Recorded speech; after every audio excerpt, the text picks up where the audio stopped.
Hi, welcome to another episode of the Let's Talk Digital podcast. I am your host, Rahel Erabna Enchi. The Let's Talk Digital podcast is brought to you by the Ghana Community Advisory Team with support from NAPLAS Ghana and GMP Plus.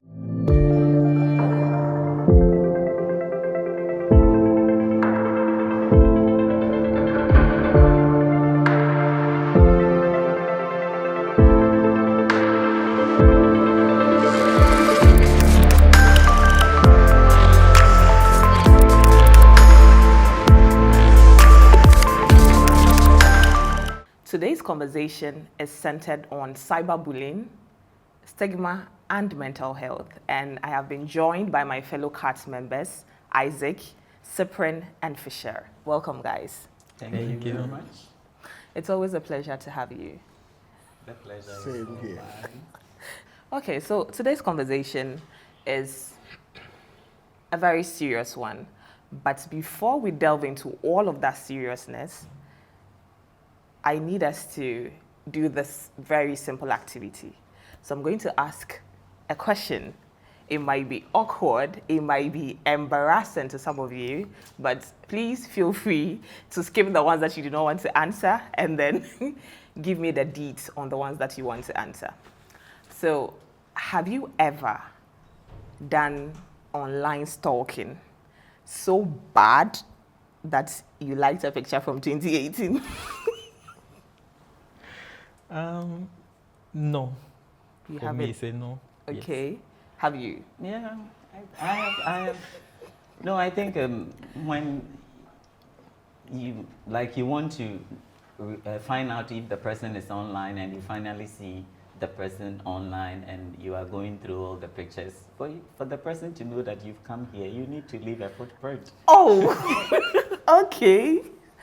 Have you, Isaac? No, it's not funny. Oh, okay.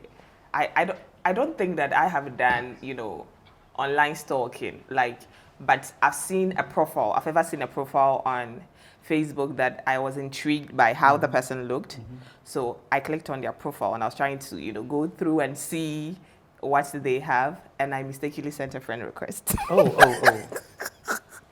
Yeah, I did.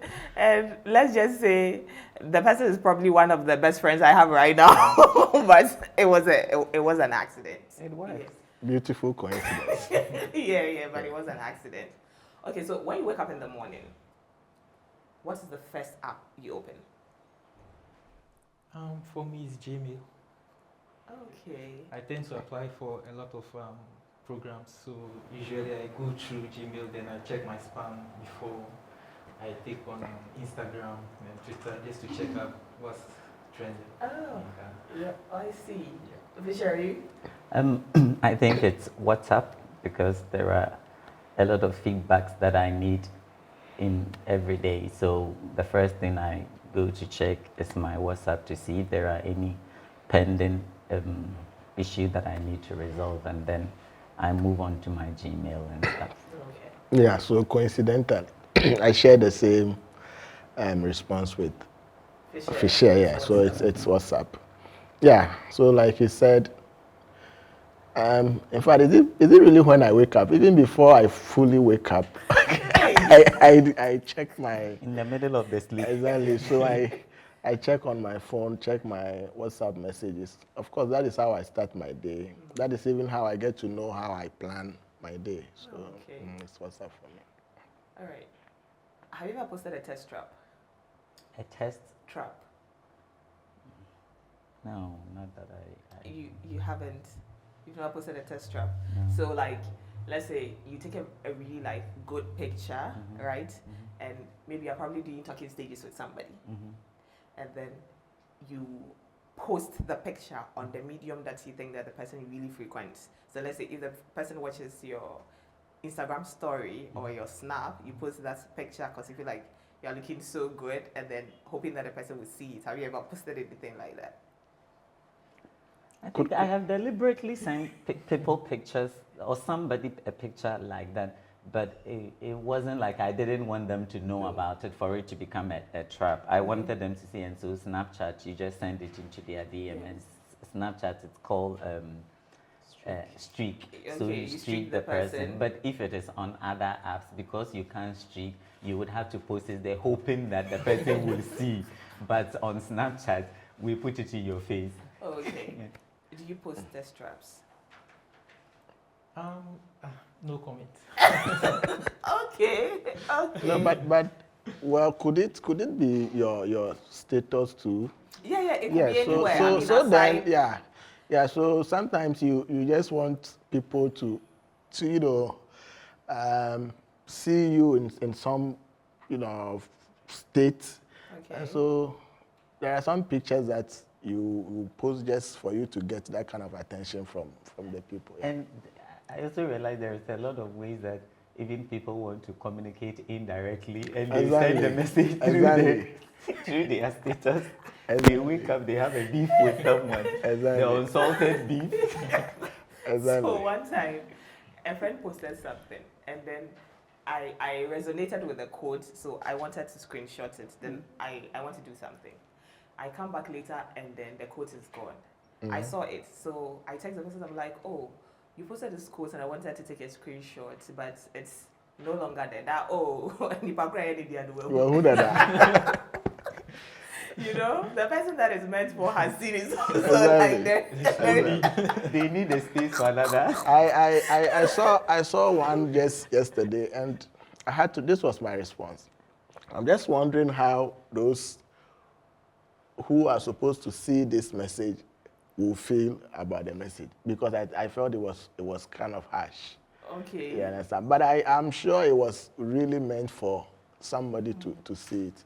At a point, I felt it was meant for me.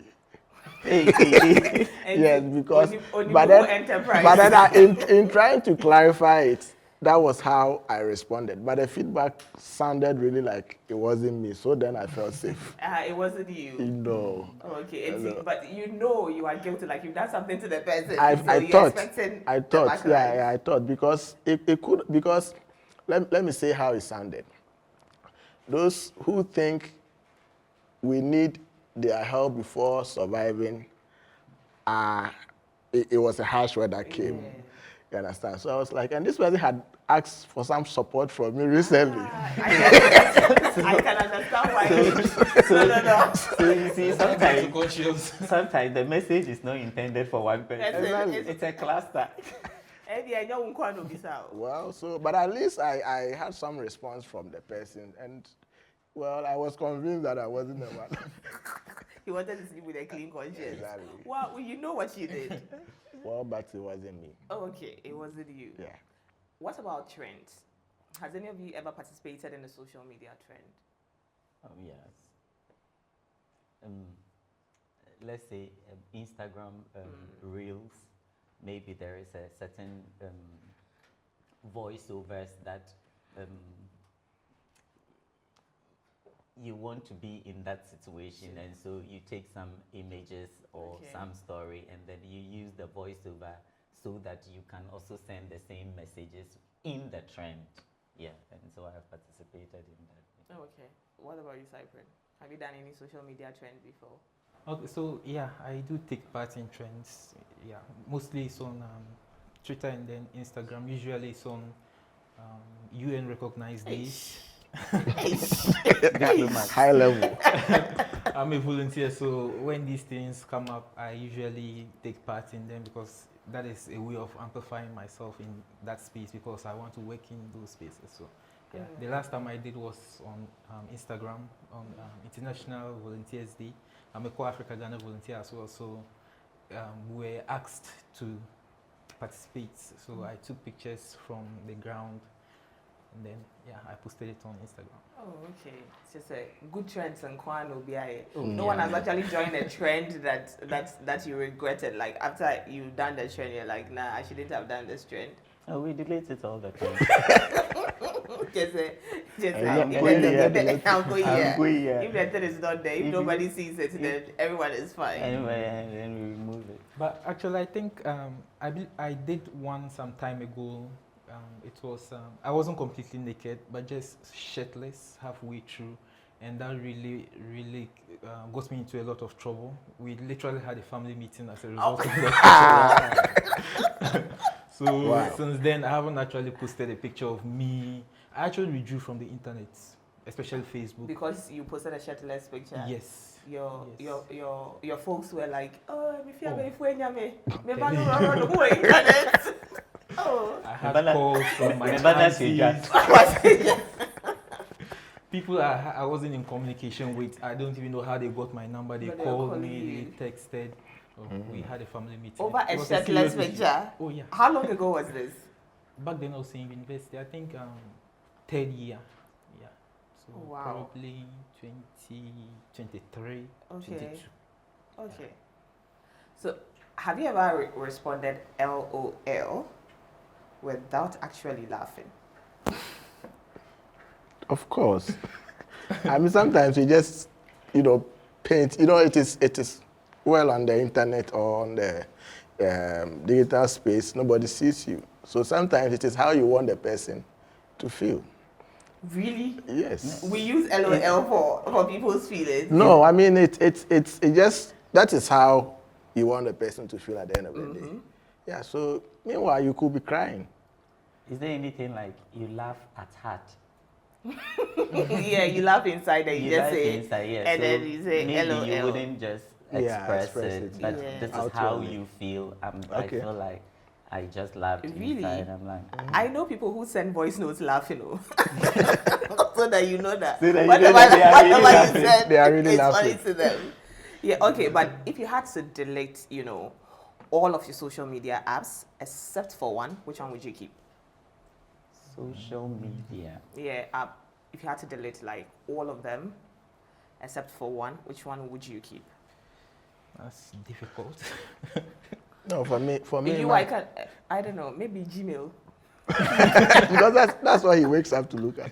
I know. Right? Yeah. So you can guess for me as well. WhatsApp. Yes, because Okay. I think it's just not for it goes beyond my social life. I mean, professional life too. I use WhatsApp. So, and for me, I'll keep WhatsApp and delete all the others, including Gmail. Really? For me, it's the apps that we keep, which we tend to use it for social purposes, have now also become a professional app. Yeah. So when you asked the question, I was looking through my mind, which one doesn't connect with all the things that my life is involved So around now. you're making a hard decision. Yes, so I'm still making a hard decision, but apparently I can, I will still maintain WhatsApp. Okay, so it's WhatsApp for you too. I really don't know what it will be for me. I really, really don't know what it will be for me. But what I want to say is clearly, we've all been a little, messy online and we haven't really experienced some very dire repercussions. But for some people, it's not the same at all. They do certain things and then they have to deal with a lot of backlash, which has, a lot of effect on them. So this brings us to today's story, which I want to talk about so that we can start our conversation on cyberbullying, stigma, and mental health. So I have a story. Someone shared a story that I would like us to look at, and then we can start our conversation from there. So Kwame, a final year GHS student in Sunyani, decided to share a video on social media talking about his journey with anxiety and self-doubt. It was his way of encouraging others to speak up. But instead of support, the comment section exploded with jokes, mockery, and people calling him attention seeker. At first, he tried to ignore it, but the comments followed him online and offline. Friends teased him, and strangers shared his video in meme formats. He started skipping school, stopped posting, and slowly pulled away from things that once gave him joy. Akua, a university student in Cape Coast, posted a photo from her hospital bed during recovery. She hoped to raise awareness about a chronic condition, but a screenshot of her post was reshared on a gossip page with false rumors. The backlash was quick and brutal. So for both Kwame and Akua, the internet became a source of pain. What started as an open, honest sharing turned into emotional harm. This is the dark side of digital life in Ghana, where cyberbullying and online stigma quietly harm people. So I want to understand, why is it that people feel very, very comfortable with saying things online that they probably would not be able to say to you if you were seated right in front of them? Well, so like you said, if you were seated right to them, it would be quite different to say things in your face. Why? I mean, if you can say it online, why can't you say it in person? No, you know, sometimes it is difficult to say certain things to people. Okay. And so if you are sitting behind some, you know, maybe your computer, your phone, it feels like the person is not there right with you, so you can just say anything you want. So it is basically because there is distance between yourself and the person. It makes you, I won't say comfortable, because it is not a good thing you might be doing. But then that is how you would feel like saying it to the person, and you think, well, he's not around. He cannot do anything to me, so let me just go ahead and say it. Okay. Mm-hmm. Fisher, your thoughts? Yeah, I think it also comes with accountability. Once I'm on, I get my 2 cities data and I go online. Please, data is not 3 cities. It's not 2 cities, it's 3 cities. Thanks for the correction. Once I get my data, I go online, and then I go through the social media spaces and I respond to all the comments heartlessly, and then I close my 3 cities data gets finished. Nobody asks me for any accountability for what I went there to say until I have another money to buy data and I go online. Then whoever has to deal with what I said or what I wrote have gone through all of it, and nobody can come to my house and ask me anything. And so the distance and the fact that we can easily get away with accountability. If I'm right sitting here and I say something very harsh to you, you will know how I will feel, and probably that would have made you regret saying this to me. And so when we are very close, you will be careful about the things that you say, and also be a bit slower in saying it. But when you are exonerated from accountability, you will do anything. Okay. Cyprian?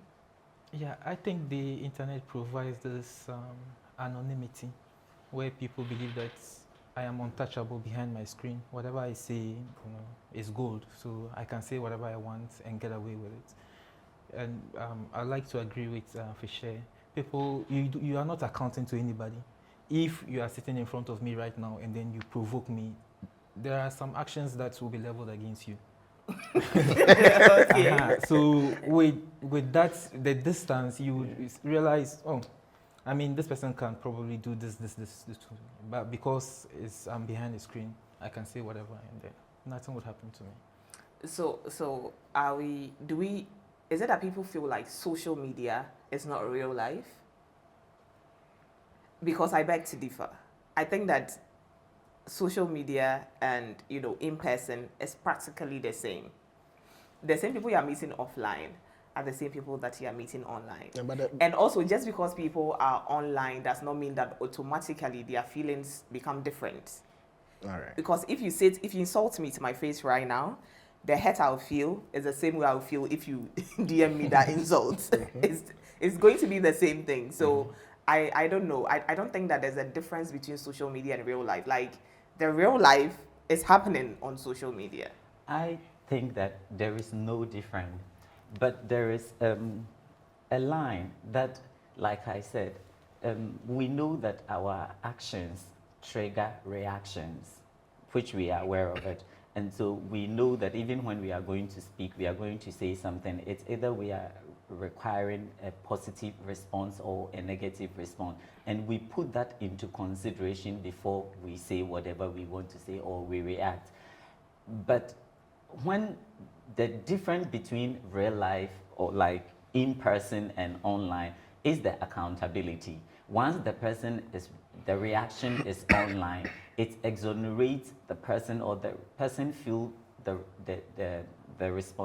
does not feel the responsibility, and they think that they are exonerated from being accountable to what they say. And so people say whatever they want to say online without thinking that I need to put a lot of thought into what the person would feel. Yes, I want to say something that will bring the person's mind on this, but how do I say it?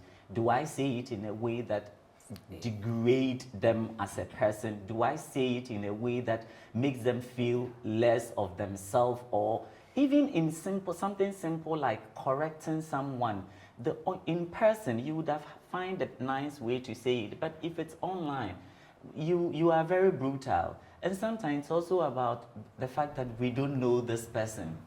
Exactly. You know, when it's the people that we meet around us, we think that, oh, I know this person from this. They might be our relative, they might be our co-worker, they might be, and so we put thought into how we engage with them. But when it comes online, oh, this is a foreigner, or this is, once you are not someone they know, they put you in a certain category that makes you feel like there is no blood in you, or you don't breathe the same air that they breathe. And so when they are cutting you, they cut you very strong and deep.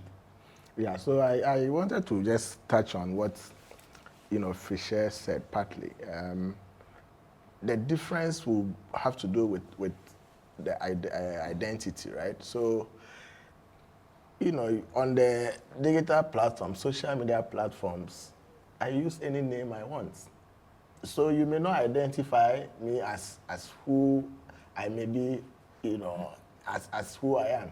And so I could hide behind such names and then say anything to. So that's, I'm not sure will happen in a situation where the person stands in front of you. You can easily identify, so you can identify that this is who is talking to me. But then on the social media platform, you may not know who is behind what name is addressing your issue. And so, I disagree somehow with you that it might not be the same as don't be surprised. Yeah. No, I'm not surprised. It is quite different. The situations are quite different. A typical example is when you go to, there is some thing that someone shares and you go to the comment section, you meet accounts that are saying something very bad, and you want to know why are you saying this and who are you to say this. Yeah. You go and it's an anonymous profile, and you can realize that because they create this account for such purposes, that is why they can't even put a person behind it. And so the fact that they do not want to put a person behind it is because they want to run away from accountability. And so when the accountability component of what you are saying and your reaction towards somebody is taken from the conversation, people can be very brutal. Oh.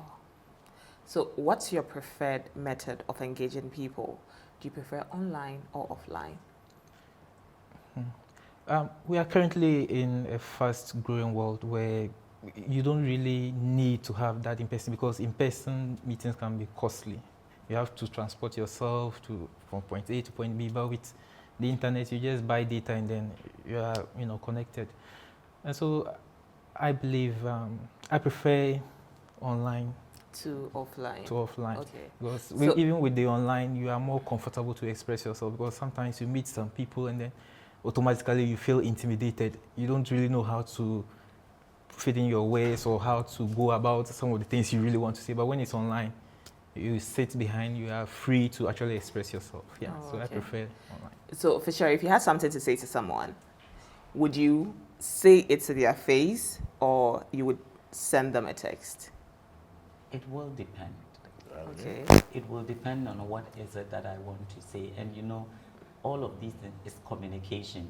And there are several ways of communicating to achieve the necessary impact that you want. If it is about reprimanding someone, I wouldn't want to use online medium, because in reprimanding someone, like I said, it takes their reaction. They won't be able to feel the way I want to say it to them, whether it is coming from a good place or it is coming from a bad place. They will read the text in a way that they understand, or in a way that they want to express it. But if I am telling you that this and this and this in a good way or in a good faith, I think that you will feel my posture, you will see my reactions, and you will know where it is coming from. And so if it is reprimanding or something like that, I would want to be in person. But we don't have that convenience that now we communicate and we engage with people across the world on daily basis. And so I would, if I am not able to meet the person in person, I would prefer a call. Before, if that is also not available, I will use a text. But a text in certain situations, sending a message is the last thing that I will do. Oh, okay. So what are some of the impacts that, you know, saying hurtful things to people have on individuals' mental health? Well, so some people may withdraw. Of course, when they don't feel comfortable in some particular space, you know, they tend to withdraw from such spaces, and then that would not also let them function fully, you know, considering what potentials they may have. And so if the person is so good at doing something, and probably within that same space, the person is offended, is harmed, the person may withdraw, and then that potential may not be, society, people around that person may not benefit from that potential the person has. And so that this could just be one of them, maybe. Yeah. Fisher, I want to take a dig at that. Yeah. When people go through, sometimes we say that, let me make my own mistakes, or let me face this thing myself and deal with it, rather than listening to what someone is telling me. If I have the opportunity, I would want to listen than not going through, because normally we don't consider the impact or the trauma that going through the situation or something leaves on us. There are a lot of impact that we have not recovered from it, even as adults or as young adults. Yes, you have learned your lesson, but have you dealt with the impact that it left on you? Sometimes there are a lot of people reacting and behaving in a way that I can tell you that I am still dealing with trauma. There are some things that I see and I react in a way, and later when I withdraw, I tell myself that I could have been nicer. But you overreacted. I overreacted. But I also know where it is coming from. I have seen this before. Someone did it to me, and it is because I didn't see it to react that way. That's why it got me. And so we are dealing with a lot. And so the impact is there. And it is about how you deal with the impact that will tell whether you will survive it or you will not be able to survive it. And sometimes also the level of the impact. And so it is very important that we make it aware, or we advocate for the mental health or the implication of this cyber bullying or online bullying, so that we know that it has a deep repercussion that probably we don't even recognize or we don't even talk about.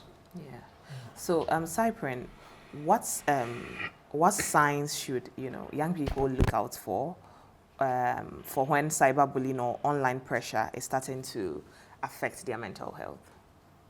The signs they should look out for. I mean, so sometimes where we have people, you can clearly see that, oh, this person is constantly being bullied. And I see that in a lot on TikTok. Like this young creator just decides that, oh, I want to start posting my content and all of that. And maybe where they are posting the content from is not aesthetically pleasing. you know, all of that, or maybe they are not dressing in a certain way that people feel like if you want to create content about this, you should, you know, dress this particular way. You see how these food influencers go to all of these bougie restaurants and then film. So somebody decides to be a food influencer, then she goes to the backyard of his or her house to, you know, go and buy food and tries to review. You can imagine the kind of comments that you would see that. But then there are people who say that, oh, me, odeshi. And yet they are home. So you seated back there, I reading the comments, I'm like, oh no, that's like a lot of bullying going on. But then the next day you see that they make another video and say, and yet they are more and then they continue doing that.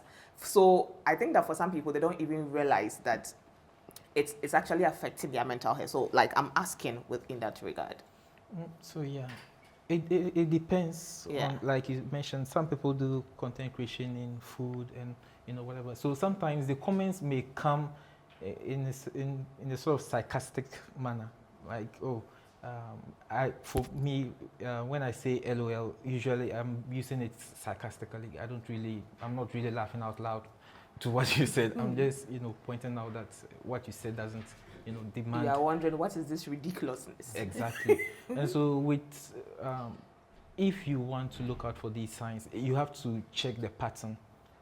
A lot of young people, because they want to grow their social, what's it called, presence, they tend to just do whatever, and then the comments keep coming. They don't turn off the comments, and then you see insults here and there, left and right. So these are the things you should be looking out for if you're a content creator, the insults, the backhanded compliments. Yeah. So at what point do you say, do you think that they should be able to notice that, no, this comments that I'm getting, they are beginning to affect my mental health? What are the signs what are some of the things they'll probably be doing that she say that, no, this is starting to affect me? When you begin to hesitate, when you want to post something, then you begin to hesitate. You are having second thoughts. Meanwhile, it's not something that you usually, you know, have second thoughts about. Oh, it is something that I've been posting, but now all of a sudden you are like, should I post this? What is going to happen if I post this? Then that's an issue. If you start having second thoughts, because if your content creation, your content is about food or it's not about anything negative, then you are having second thoughts about, you know, posting and then there's an issue there. Okay. Fisher, I want to pick that. I think that the first point is, for me, is recognition of the bullying or the effect that it is happening on you. Normally we say that, oh, odeshi and whatever, but you realize that at a point it will hit there are some of the comments that you are taking into consideration. I think that the very thing that people are doing right now that I find amusing and sometimes sad, it's how they use the opposite of what you are doing to caption a video of somebody. So for instance, somebody is struggling with money and then they decide to go out and buy something, or they are giving advice about, you know, financial something. Somebody will come and caption it that go take these financial tips. You know, you can see that clearly the person is struggling. They don't come and say that don't go take his financial tips. And I'm like, yo, why are you put this mean? So Fisher, go on. I feel we behave that, oh, this thing doesn't get me, this thing doesn't get me. And some people have tough skin. We have to recognize that. WhatsApp some people have that, but to what extent? And everybody's confidence level is different because we come from different backgrounds. And so it is on individual perspective and individual strength that once you know that, oh, this particular assembly trigger me. When that happens to you and you begin to withdraw in posting your things, or even now it becomes a burden for you to go and look for important place to enhance your post, then you realize that it's something is having a toll on you. But how you react to it, if it is having that toll on you positively, that it is making you enhance your at what extent are you going to get those things? Are the extent harming you? Is it bringing you a negative implication and all of that? All of these things can be considered mental health issue because it is putting you in a mental state that normally you wouldn't put yourself in. Sleepless night, anxiety. Yeah. Once, like Cyprin said, once you begin to hesitate to post something that you know that usually you'd have posted it without thinking, then there is anxiety setting in. To what extent is that anxiety maintaining, or it's leaving, or you have overcome it? All of these things are things that someone should look at and put it into consideration and know that the engagement that I am having on this social media platform to grow my followers or whatever is having this kind of toll on me.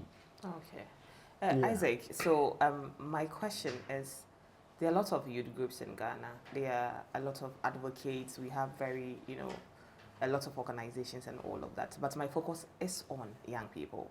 What can, young people, youth groups, what are some of the things they can do to, sanitize the online space? Yeah, sanitize is the word I was looking for. What can we do to sanitize the online space?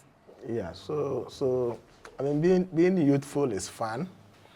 And so you find a lot of young people having fun, on social media and the social media space. Now, there are a lot of things that young people may not be aware of, when it comes to the use of the digital space. Mm-hmm. And so I think some level of sensitization needs to go on.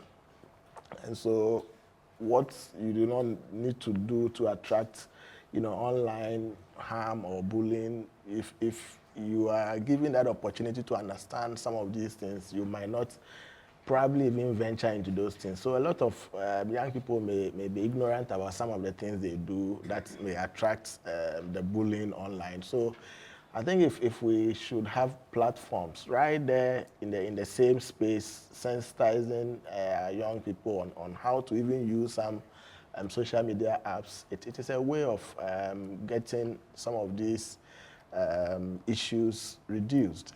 And so that is one thing we can look at. We need to look at sensitization on it. And so one other thing, like I said, I think it came across my comments. People should be taught how to,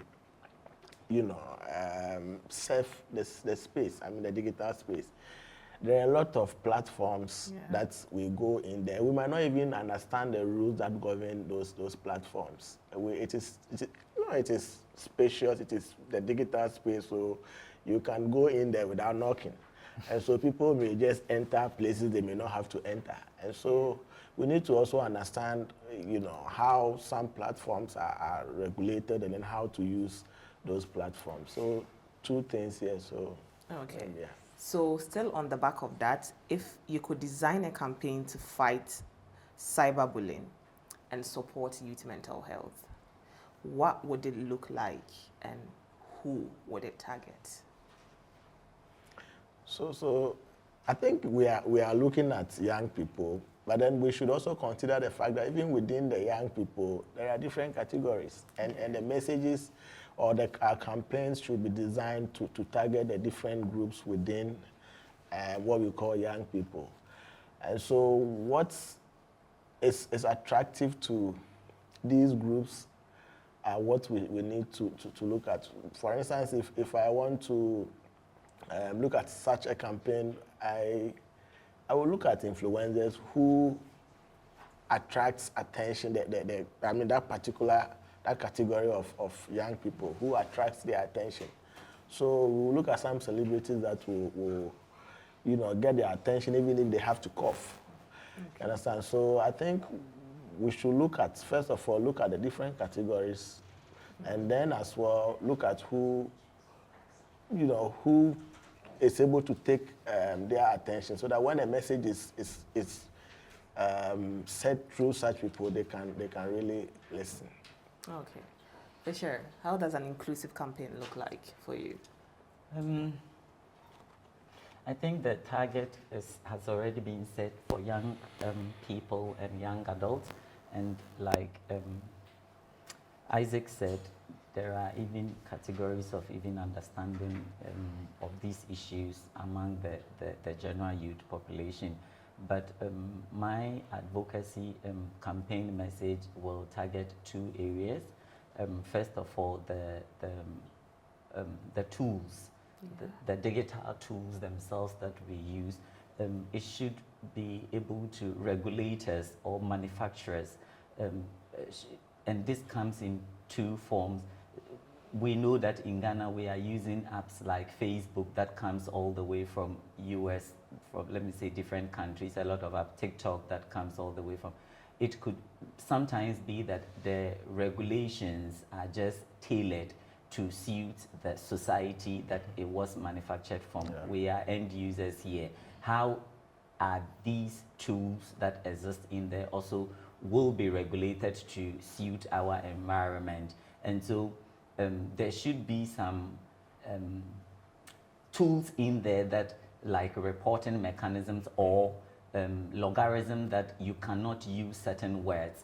I understand that on TikTok there are certain words that has been taken out of it, so that all of these are some of the mechanisms that are being taken to make sure that online bullying and all of these things are limited. But in our setting, still people use a different language like Chi or a Ghanaian language so that they can bypass that logarithm. Yes. They do. And so enhancement of these systems or these accountability measures in these apps can limit the level of cyberbullying that people experience online, and also easy access. Once someone, as we speak, when you are bullied or someone makes a comment that is not acceptable on your profile, you will need other 15 people or more to help you to report that account. What about I report and then you go through a verification with me and then get it down or do something about it? But the fact that you need 15 people or a whole lot of campaign to be able to pull up one social media comments, I think it's far-fetched. And so all of these systems should be embedded in. And other area that I will look at is also young people conversation around kindness. I think just taking the in-person accountability component out of it and being so mean to someone, it's unnecessary. I think sometimes people find joy in being mean or in people's misery. And I don't think that... They call it being savage. Yeah, they call it being savage, and they take pride in it. They think it's cute. I think it is not cute. People go through a lot because of whatever, you are having fun in it. But then if you put yourself in their situation and you think of them as your relatives, you think of them as your beloveds, I don't think that you will be this mean and weak. A little bit of kindness towards each other could help. And also the awareness about the issues people face in general. We also live in a society that once you talk up, just like the person that you read the story, they were going through the thing and they thought that because they were in silo, they could put it on a platform that a lot of people could see it. And rather, they got backlash, name calling, seeking attention seeking, and all of that. And so the awareness of the issues of mental health and the bullying that happens there that people take pride should be pointed out. All right. Thank you very much, guys. I've just been signaled that our time is up. I would have loved for us to delve, much more into this conversation, but time is up. I'm sure that we'll probably have another time where we can talk a lot about it. So a very big thank you for taking time out of your busy schedules and being here. It's been a very insightful conversation, and I'm grateful for all of the experiences that you shared. So thank you very much for also watching, and I am sure that you've picked a thing or two from it, and going forward we will be measured in our utterances on social media, and we will show a lot of kindness. Savagery is not cute. What you think that you are doing, what you think that you are saying something that is supposed to elicit a lot of laughter, someone is paying for that comment with their mental health. and the consequences can be dire. So please think carefully, practice a lot of kindness on social media, because you do not want your comments to be the last thing that tips someone over the edge. Thank you very much for joining us. We'll come your way another time. Bye-bye.